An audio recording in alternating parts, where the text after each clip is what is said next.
Okay, everybody, welcome to another TIETS Informational. Today we are going to be talking about asking for Trobils from Kraken Games and designer Kristen Strain and Aaron McDonald.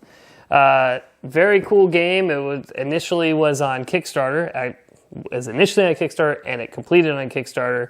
Originally, which was kind of popped your eye out, it was an all white and orange game. It was designed like this. And then they actually kind of stopped the campaign midway through based on comments and stuff they got from supporters. And they actually decided to add the blue. So it's blue, orange, and white now, which actually makes it a little bit easier to play. I personally think the orange and white is still really cool, but this is definitely easier to play. Basically, what's the game about? Well, it is a solar system or star system called Orange.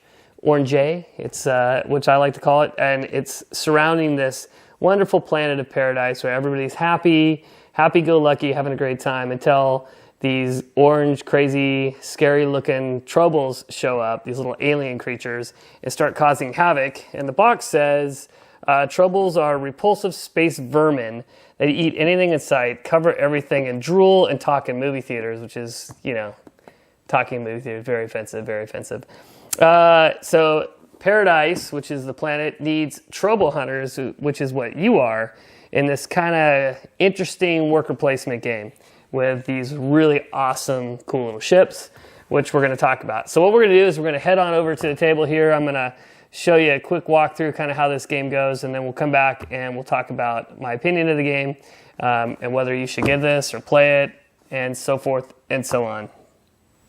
Okay, here we are. Welcome to Asking for Trobils. So what we're going to do here is we're going to talk about the components, the game setup, and then a little bit about gameplay, and we're going to go from there. So here is the star system of Orange, and let's just go over the different places on the board as far as setup goes. So, of course, you have the star system of Orange, or Orange J, which is in the middle. This is the sun. Down here, you got Planet Paradise, which is where you're going to go to capture Trobils, and we'll talk about that place in a minute. And then let's just go around the board. You got Planet Pommy, which is where you're going to collect space carrots. So I like to put them next to the board. So here's your space carrots. They are actually little carrots, which are cool, and they're orange, of course. Then you have Tyson's Comet, which is right here, and there's some really cool text in the rulebook to read that makes it kind of fun. That every little area has kind of a cool little subset. But this is where you're going to get these little crystals, space crystals from Tyson's Comet. Then you've got the Nye asteroid field over here, which is where you're going to get your ore, which are neat little black guys, little black crystals, which is ore. Then you have Smashed Rock. Smashed Rock is a very interesting place. This is where you're going to go, and you're going to fly in here, and you're going to collect credits, which we come in denominations of 1 and 5, which are there. You also are going to collect your riffraff cards, which you're going to shuffle up. And here you're going to get things like courtesans, you're going to get pirates, which both have little standees, and we'll talk about those in gameplay. You're going to have your traders, which also have standees. You're going to have sheriffs. You're going to have smugglers. You're going to have bounty hunters. So all these different kind of cool little cards. Smugglers. This guy, looks kind of familiar. And they all have different, like, great connection, kid. Don't get cocky. You can figure that one out. Anyway, so then you have racers. So you're going to get all these different possibilities of riffraff. These are guys floating around the system of Orange, and they're going to help you deter your opponents, different cool little things, but it's always fun to get riffraff, so that's what you're going to get in Smashed Rock. Then you have your Merchant Station, which is where you're going to get little traps. These are all resources that are going to need that you're going to have to bait and capture Trobils with.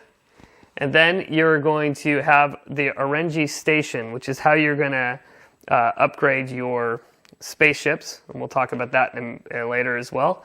But basically what you do is you take all the connection, little rectangular cardboard pieces here, and these are all going to go on here, face down, and then you're going to shuffle those, and you're going to flip over the top ones, so the 3 top ones are exposed. And that's what's going to happen for the RNG Station. Then you have your Mega Factory here, which is where you're going to be able to get your mega traps, your big traps. And then you're going to have right here, which is Paradise Moon. That's where you're going to get your space slugs. So you're going to collect your space slugs there. And then finally you get your wormhole, which you can put the extra ships on here or not, but this is where you're going to be able to get more spaceships for the game. Okay, the next part here, of course you're going to shuffle your riffraff cards. I should have mentioned that. You're gonna select your spaceship. So in this, we're gonna do a 3-person game. This game can be played with up to 7 people. So you have 7 unique ships. So you're gonna collect your ship card, which has a cool little graphic on the back showing kind of your ship in space here. And then you're gonna collect, depending on how many players, you're gonna collect that many ships. So in a 3-player game, everybody's gonna start with 1 ship and have the possibility of getting up to 3 more ships. So if I select this guy, I'm going to take him, and then we're going to add my 2 extra ships over here. And then, so everybody selects one. It's kind of cool. I'll just give you an idea of what the pieces look like. The classic UFO piece. And I love this little dude in here. This little trouble hunter going crazy in his little UFO. UFOs are cool too because they completely cover space. I like the way they look on the board. Not that I'm partial. And then you have all these other ships you can choose from. So you're going to basically select whichever ones you want. I've already made the selection of these 3. So you're going to select that. Then you're also, in addition to that, once you select your ship, you take your ship card, your other 2 ships go there, and then everybody's going to get 5 credits. So you're going to deal out 5 credits to each person. Those are their starting credits and their starting ship card. Change a little bit in a 6 to 7 player game. Everybody starts with 1 ship, but they can only get 1 additional ship. And then a 2-player game has a few extra variable rules for the 2-player game.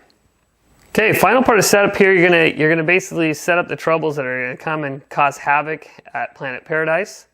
So you're gonna take your 8 city cards, which are these guys, and your Trobil cards, and you're gonna shuffle both those up. Then you're going to do a kind of a little quick calculation to come up with a number.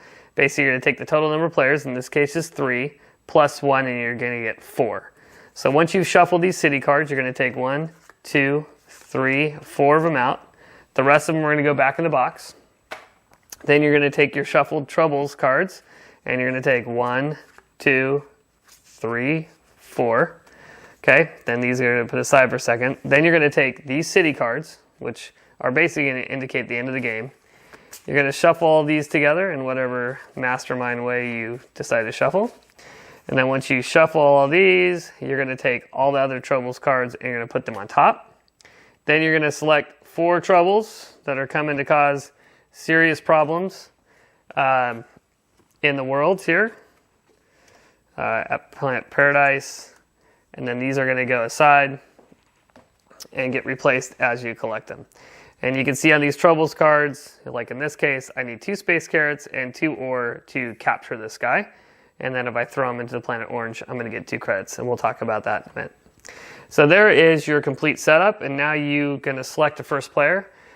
First person that's been in space goes first. If that's not the case, then you do what all normal people would do. And that is have the awesome spinner. Everybody takes one of their pieces so we know who's who. And then we just spin that baby till we find out who's first. And let's see. Oh, it's me. I'm first. How'd that work out? A couple more quick things. I want to show everybody the insert. Everybody likes the insert. It also comes with these little tokens, which resources are unlimited. So if you have more traps or whatever, you can add. You can take these. And then this is more of the spaceship cards. And it actually comes with, which is interesting, this extra one, which is for a future expansion, they say. But it's got a nice insert. It does have, the game has a really easy to read, fun rule book with a lot of comical text and some examples here, clarifications at the end, and some overall rules, which is really helpful. So that's basically the rule book. Okay, so now that we're ready to go, the game's simple. You have 2 actions you can take. It's simple, but it has strategy, right? So there's 2 actions you can take. One is you can take a ship and dock them somewhere and place them and take that action on that spot. Okay, so, or you can pull your ships from the board. First, at the very first turn, what you're going to do is you're going to have to place a ship. So let's say I go, okay, I want some ore. I'm going to fly in here to the asteroid field and I'm going to collect 2 ore. Next person's turn, they go, hey, I want some crystals because I'm going to go get these space slugs eventually. So it flies over here, gets 2 crystals, it's the end of his turn. UFO flies in, says, hey, I'm going to eat some carrots. They fly in here. They get 2 credits. That's the end of their turn. Then you go into the next turn. Well, I don't have any ships left, and I haven't had the correct 3 credits and 3 ore to go to the wormhole and get another ship. So I have nothing to do this turn but to collect my ship. And as the game progresses, the more ships you have, you can, when you do a collection, you collect all your ships, not just one. So let's say it's later in the game, and I had 2 ships out here, and I take the collection phase, I can go ahead and grab both my ships and bring them back. So the next person's turn, he would go, he has to pull his ship back, and our UFO has to pull their ship back. And then you continue in this way. So what you're going to be doing is you're going to be gathering resources and trying to capture these Trobils, capture them, and then eventually throw them in the star to get more resources. So basically, let's go to your spot. So we know how to collect resources. Let's say this turn I decide I want to go here. I'm going to collect 2 credits, plus I get to take one of these riffraff cards. So I take the top riffraff card, and in this case, oh, it's a trader. So I look at this, try one of these, it'll grow on you.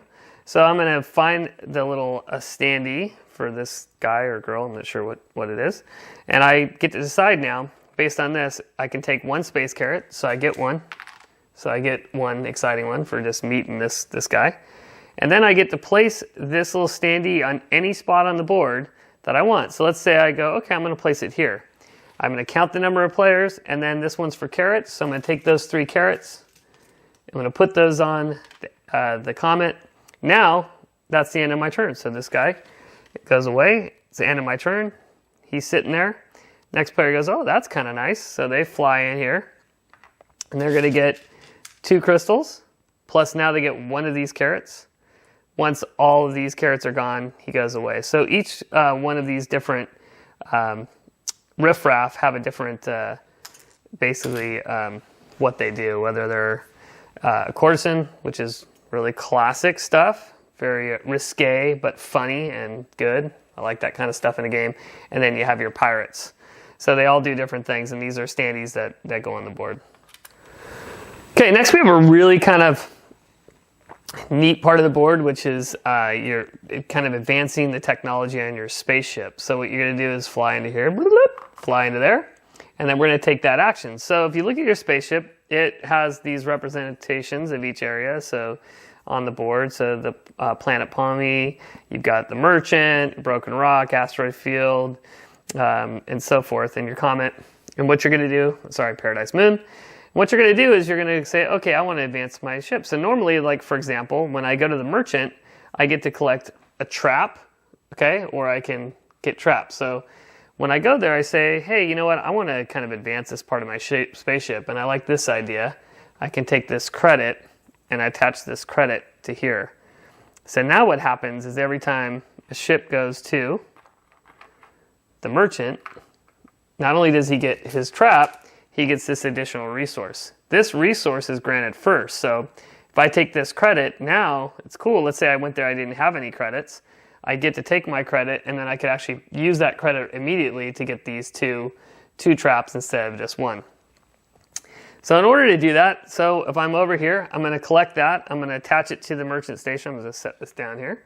I'm going to attach it there. That's going to cost me 2 credits to do it. So I'm going to pay my 2 credits for that, and then immediately flip this one over, because I can take up to 3 connections here. Ooh, there's a good one. There's ore. So I say, hey, you know what? I want this ore.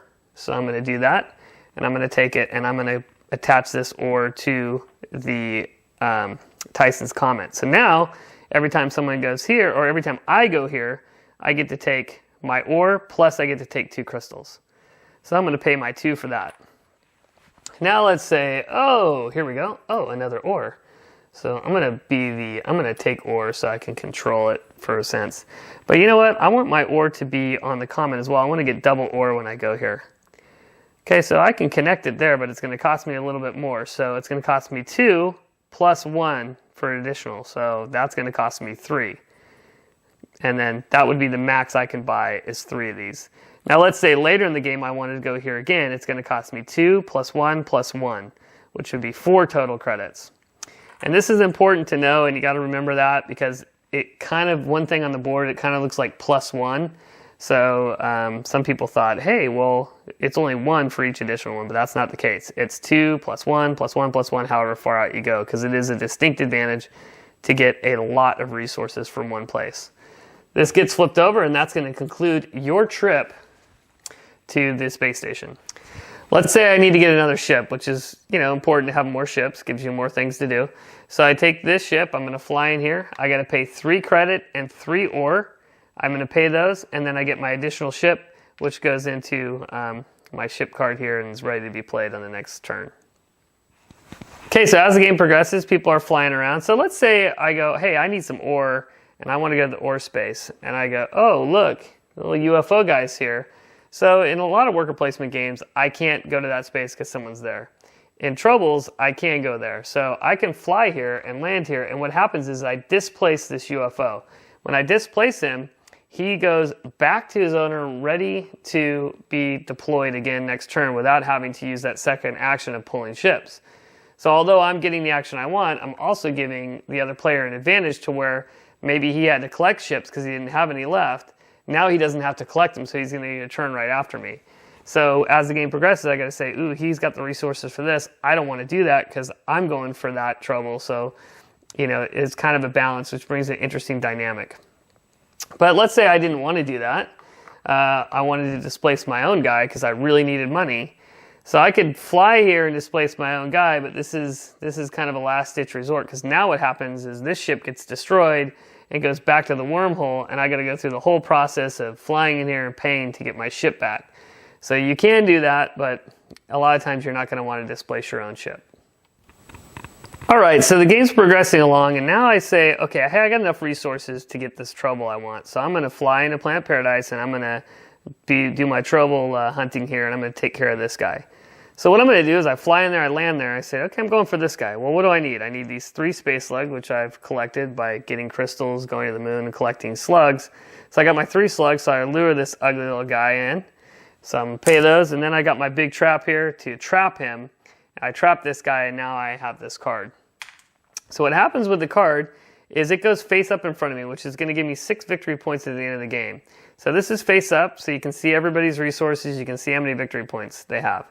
In order to turn this card face down, I never lose the 6 victory points, but let's say in a subsequent turn, I take this and I fly him into the sun of orange star system. I throw him in there, I'm going to get 4 credits, and then I can flip this over in front of me. So I still get this at the end of the game, but people don't know what my victory points are if they can't remember, and I also get 4 credits.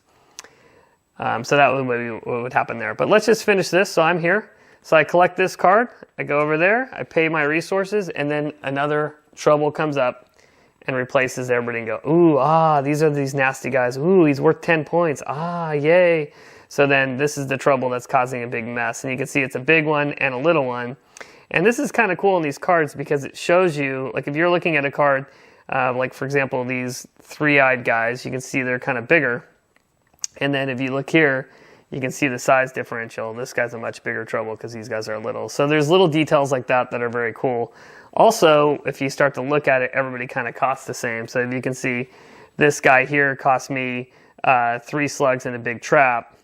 And you can see on there, there's 3 slugs and a big trap. And then if you were to look at this little guy's individual card, this is what it takes to capture him. So it is unique that way where you can start to understand what each trouble desires.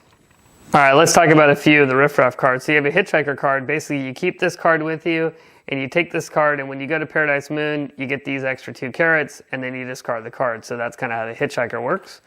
A racer, you get another turn right away, which is really awesome when you get these. You discard this card, you pick up the ship you displaced, and you can play it again on the same location or a different location. You have your bounty hunters, which are really cool. So if there's a pirate, actually we should talk about the pirates first. Let's find a pirate here. So if you get the pirate, you're going to place the pirates down on location, and then any player visiting that location must choose a resource and place it on this card. So when you visit that location, if there are resources in the card, you collect them. So you kind of keep this card in front of you, and you let people gather resources there. They have to play the resources, and you gather them. If you have a bounty hunter, he's going to take the pirate, remains on the board. There's no pirate cards with resources, and discard this card and draw the next riffraff card. So this is kind of the anti-pirate guy. Smugglers, you're going to know a guy who takes, you're going to pick any connection card available on the board and add it to your ship card. This is important. So the smuggler is exciting. You get to take a connection, but you're going to have to place it on this part of your board. So that's another mistake I've seen people make, is they take that and they put it anywhere on the board, but this one would have to go onto the asteroid field. The sheriff is going to go get the pirates. So you don't pay resources to a pirate, and you discard that pirate and resources. So if someone's got a pirate there and they're collecting a lot of resources on there and they haven't gone and got it, you can take the sheriff and take it away from them. And the trader we talked about earlier, where you put the places on the board. Courtesans, these guys are awesome, and they have my eyes are up here and there too, and up there and down there too, thank you. Okay, and then you take this lovely vixen. That stand goes on there, so now when a player visits that location, they can pay 2 credits, and then they collect any resources, cards, and connections again. So basically, you're going to pay this little courtesan for whatever services she provides, and then you're gonna get to go again on that space. So it's pretty cool. Can be really strategic where you place them, and they never really go away, because once you use them, they move somewhere else in the star system. So those are the riffraff cards.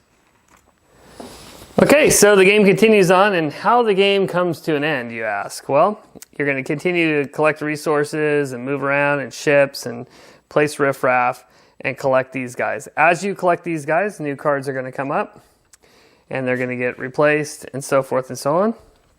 And then you're going to collect those. And as you keep going, eventually the game's going to get down to these last few cards, these last 8 cards, and you're going to flip it, you're going to replace, just keep going, and eventually the city cards are going to come up. Ah, there's one. And you're going to have this wonderful, happy city, and that's when new victory points and end game scoring is going to show up. So you're going to keep going until eventually all these guys are replaced with city cards. Once that happens, the game comes to an end. These final 2 troubles wouldn't get used. It comes to an end. Okay, so then you're going to end up with your final cards. So as these come up, you're going to discover, oh, in this case, 3 ores worth 1. For every 2 connections, it's worth 1. For every 2 traps. So this is things you have left over at the end, which is kind of exciting, because now you can get some extra victory points. Let's say you're not going to be able to collect any more Trobils. If there was a few left and this came up, I could start trying to collect ore. So basically at the end of the game, everybody, once the game end is triggered, everyone's going to come along and they're going to take their final Trobils. And we're going to add these whether they're face up or face down. So 8 plus 8, 16, plus 11, 27, 37, and then 42. So that would be a lot of good, juicy Trobils. So you get those points. Then you're going to look at each victory card. If you have, an extra trap, you're going to get 1. If you have 6 ore, you're going to get 2. And then you're going to add up those victory points, and whoever has the most is the winner as the best Trobil hunter in the Star System Orange and has protected Planet Paradise. Ah, yes, is there a tiebreaker? Yes, there is. Whoever has the most points in Trobils wins the tie. So that is asking for Trobils. Okay, so that is asking for Trobils. Troubles, asking for trouble, kind of all these little interesting twists on it. But what do I think of this game? I think this is a really kind of cool, unique game. And what I really like about it is it's a good introduction worker placement game. We've had Stone Age forever. Everybody's teaching worker placement, trying to explain what it's all about. We jump right to Stone Age. There's been a couple other games that have been close, but I like this one because it has a really fun theme. There's great components. The little crystals are cool. I mean, you're collecting space carrots, little traps, big traps, crystals, ore, all this stuff to try to capture these Trobils, which is pretty fun after a while. My kids actually really like this game. They wanted to play it again right afterwards. I will say again, I showed you on the video over there, but these little ships are really neat. It just makes the game cooler to have these ships. And if you look at those little plates we talked about, they have the pictures so you can kind of see the animation from it. And then they have all these neat little riff-raff guys, these bounty hunters and the courtesans, which is pretty classic, and the writing on the cards is pretty neat and interesting, and the fact that you can't get rid of them and they just keep moving around collecting money and taking care of these trouble hunters makes it kind of fun. So there is some humor. There's definitely some tie-ins to a lot of films. You know, I don't want to say, but there's a lot of tie-ins to films with the characters, so it's kind of fun. What is unique also is there's some games, if you think about like a Manhattan Project or things like that, where, you know, your ship goes on there and, you know, you can't get into that space. So if I want to go here, I can't. But in this game, you can go there. All you're doing is giving somebody another turn. You're giving their ship back, so they don't have to pull their ship sooner, and then that gives them an advantage. So there's kind of that question of, hey, should I bump them? Should I not bump them? And you go from there. Also, the really cool, you're kind of building your own little your system there where you can add ore to a different planet. You can collect things at different places, so you can actually have a little fun with that. But anyway, theme is great. I like the design. It's different. I like the round board. It's a great introduction to worker placement game. And it's fun. I mean, I think if I had to have a critique about this game, is I think it runs a little long. But it's pretty much going to be the same length with no matter what players, because you're going to have, you know, Trobils, and you're going to have more in or less in depending on how many players. But it might have been a little long. That would be the only thing I said. But you could actually probably take a few of the Trobils out, and you'd have to like look at them and kind of make sure, because there is kind of a fine line of what they take to collect, and it's actually spaced out pretty good. So with that said, I think if you can find a copy of it, I think there's only, I think I read there's only so many left on their website. So suck those up, and hopefully Trobils will get another print run and more people will be able to enjoy this game. So that's it. Asking for Trobils. A lot of fun. Great entry. Kind of medium weight worker placement. Thanks. Take it easy.